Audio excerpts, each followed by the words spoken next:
इससे पहले कि तुम्हारे आत्मा की शांति के लिए प्रार्थना पड़ी जाए, चले जाओ यहां से।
मैं रघुकुल वंशी दशरथ का पुत्र रामानुज लक्ष्मण श्री राम के आदेशानुसार पवित्र पंच तत्वों को साक्षी मानकर श्री विभीषण का राज्याभिषेक करता हूं।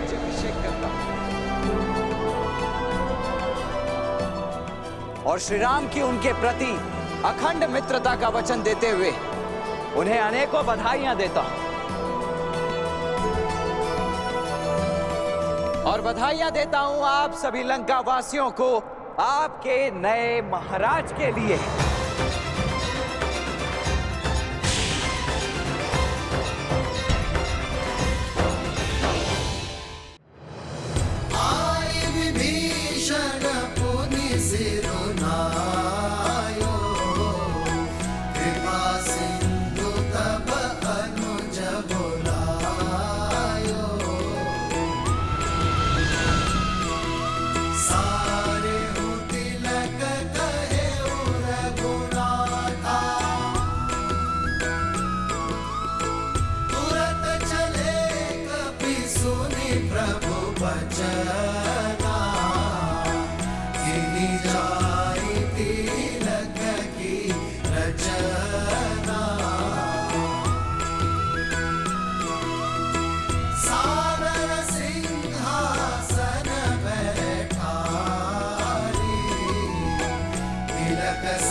लंका वासियों,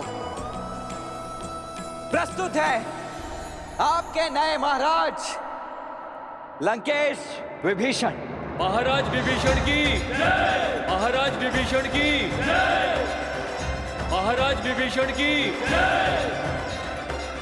महाराज विभीषण की जय!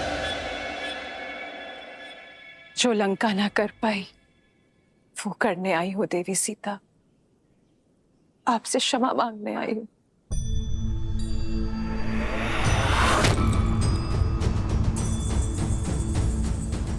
जो साथ देते हैं, समर्थन देते हैं, क्षमा नहीं मांगते देवी मंदोदरी। मैं आपका धन्यवाद करूंगी। आपके दिए संभल की सदा ऋणी रहेगी ये सीता। आपको देखकर आंखें श्रद्धा से झुक जाती है, हर मन आपकी पीड़ा से भर उठता है। सोचा नहीं था कि आपसे पुनः भेंट इस अवस्था में होगी। मुझे खेद है। खेद तो मुझे है देवी सीता। आप पर जो बीती अपने पति, अपने पुत्र और अपने राज्य की ओर से क्षमा प्रार्थी हूं मैं देवी सीता। आशा करती हूँ लंका में मिले इस पीड़ा से आप आगे बढ़ेंगी और हम पर दया दृष्टि रखेंगी।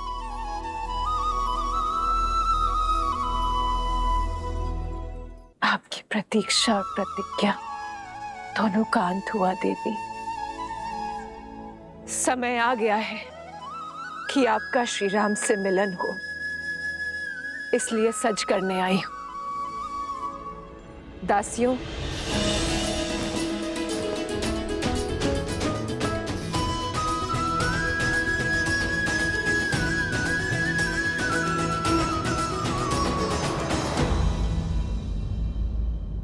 पर मैं ये राजसी वस्त्र धारण नहीं कर सकती देवी। मैं अपने पति के साथ वनवास में हूँ।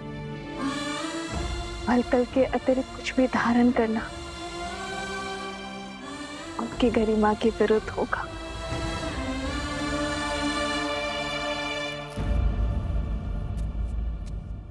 ये पुष्प तो प्रकृति का वरदान है देवी सीता। ना इस पे लंका का अधिकार है और ना ही ये राजसी है। आशा करती हूं कि आप इसे स्वीकार करें।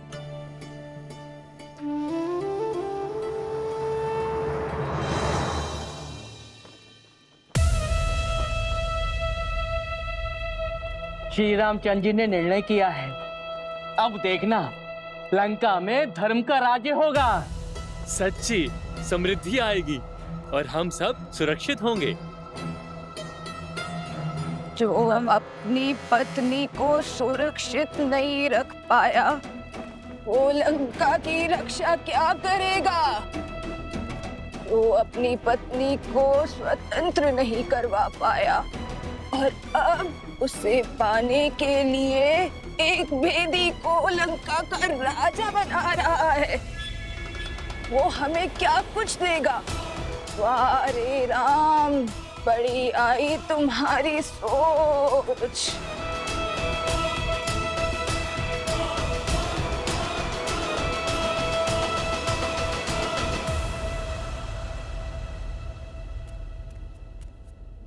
भैया, राज्याभिषेक संपन्न हुआ।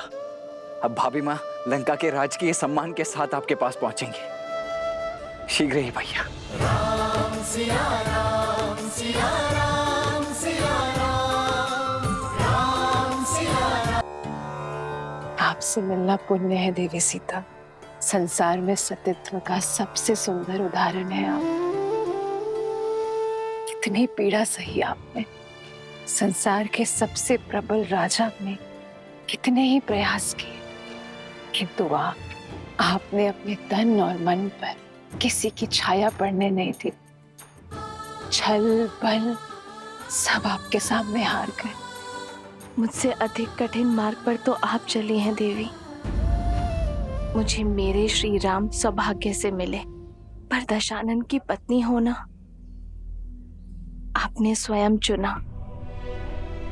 पूरे राक्षस कुल को सतमार्ग पर लाने के लिए स्वयं कलीन की कोठरी में आ गई। आपके सतीत्व के आगे मेरा पत्नी धर्म क्या है? श्री राम की पत्नी होकर सती कहलाना सरल है, पर दशानन की पत्नी होकर सतीत्व निभाना, हर बाधा के सामने डटे रहना आपको सतियों की उच्चतम पंक्ति पर खड़ा करती है। आप स्त्री जाति का आभूषण है देवी। पर संसार तो सीता को स्मरण रखेगा, मंदोदरी को नहीं। संसार सीता के तप, त्याग और अडिगता के लिए उन्हें आदर्श मानेगा। आपका तप एक स्त्री का बल बनेगा, आपका साहस एक रानी की परिभाषा बनेगा और आपका पतिव्रता एक पत्नी के लिए आदर्श बनेगा देवी सीता। लंकेश विभीषण की, लंकेश विभीषण की। अरे भाई, अब सीता का क्या होगा? वो लंका में रहेगी या फिर वापस राम के पास लौटेगी? अब तक तो देखा नहीं, पर अब अवसर मिलेगा उसे देखने का। जिसने दशानन की मति भ्रष्ट कर दी। पर इतने माह लंकेश की छत्र छाया में रहने के बाद क्या उसका पति उसे अपनाएगा? हाँ, वो पवित्र है, ये सिद्ध करने के लिए लंकेश भी तो नहीं रहे। सेनापति, माता सीता का प्रभु श्री राम के पास लौटने का समय आ गया है। माता को प्रभु के पास पहुंचाने का प्रबंध किया जाए और स्मरण रहे, ये कार्य पूरे मान सम्मान के साथ होना चाहिए। और सबसे महत्वपूर्ण, यात्रा में प्रजा माता के बहुत निकट न आने पाए और अशोक वाटिका से माता आवरण से ढकी पालकी में प्रभु श्री राम तक जाएंगी।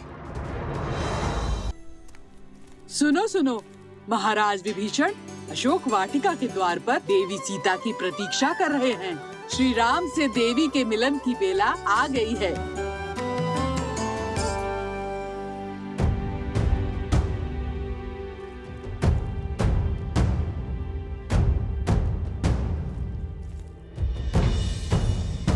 मेरे लिए ये पालकी क्यों, वो भी ढकी हुई?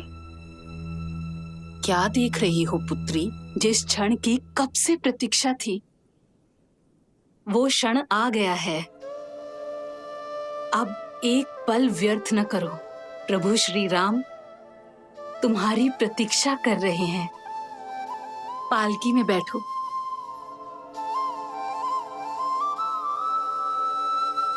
धन्यवाद मत कहना, माता कहा है ना मुझे।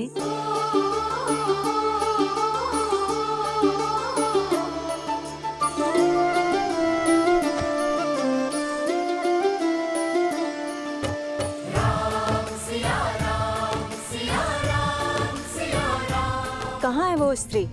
हम भी तो देखें। लंका के पतन का कारण कितना सुंदर है।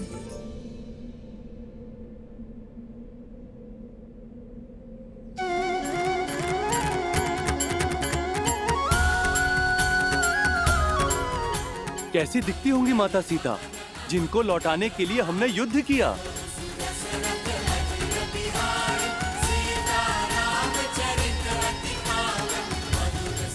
जय श्री राम, जय श्री राम, जय माता सीता, जय श्री राम, जय श्री राम, जय माता सीता।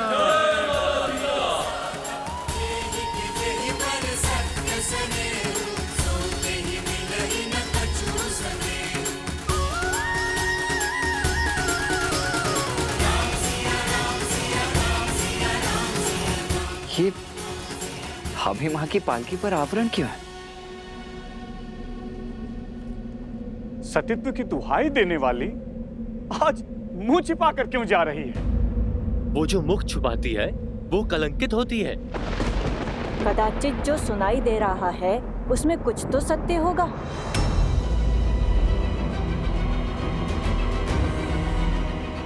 अरे होगा ही। दशानन जैसा बलि जिसे पाना चाहे उसे छोड़ कैसे सकता है? माता की पालकी ढकी हुई क्यों है? अब हम उनके दर्शन कैसे करेंगे?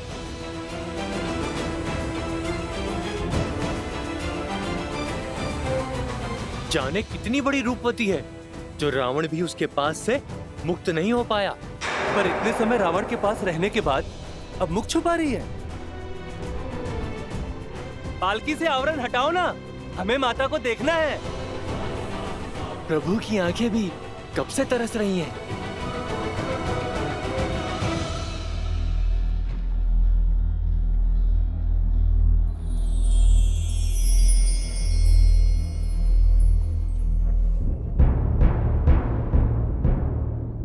विभीषण जी, भाभी माँ की पालकी को ढका हुआ क्यों है? हमारी समस्त सेना उनके दर्शन के लिए उत्सुक है। प्रभु, लंका सम्मान सहित रघुकुल की धरोहर आपको लौटा रही। जो कष्ट, जो पीड़ा आपको भोगने पड़े, उसके लिए हम सब लंकावासी आपसे क्षमा चाहते हैं।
सीता। तापर हर्षि चढ़ी बैदे, सुमिरि नाम सुख नाम सने।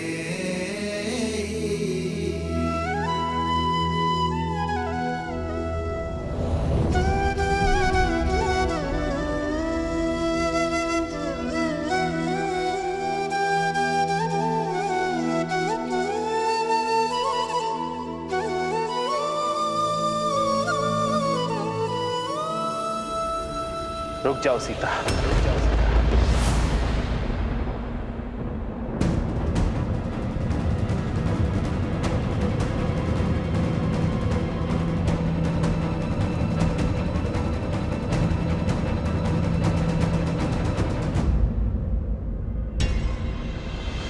सिया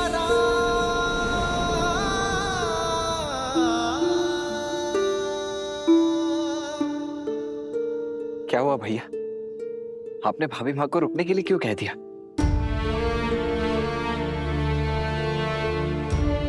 सीता,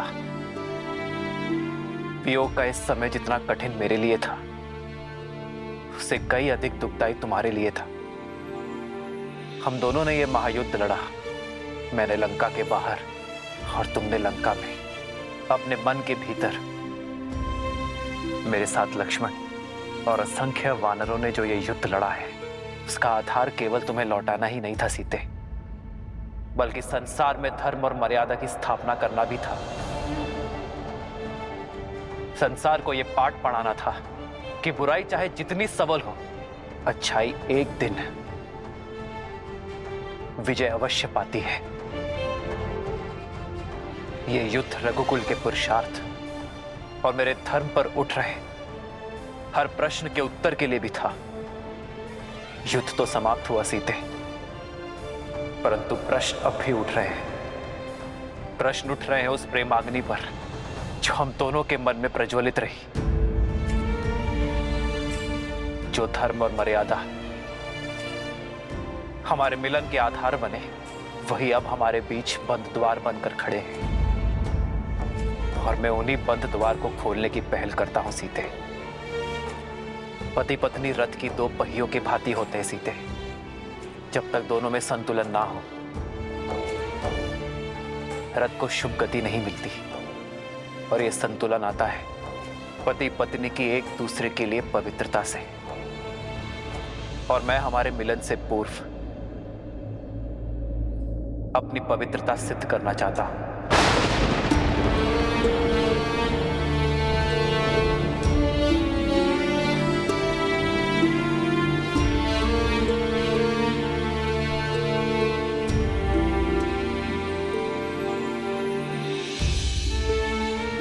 जितने माह मैं तुमसे दूर रहा, लक्ष्मण, वानर राज सुग्रीव, जामवन जी, हनुमान जी, ये सभी साक्ष्य हैं। ये सभी शपथ खाकर कह सकते हैं कि मेरा तन, मन और आत्मा पवित्र है, कि तुम्हारे अतिरिक्त किसी और का विचार मुझे छू तक नहीं सका।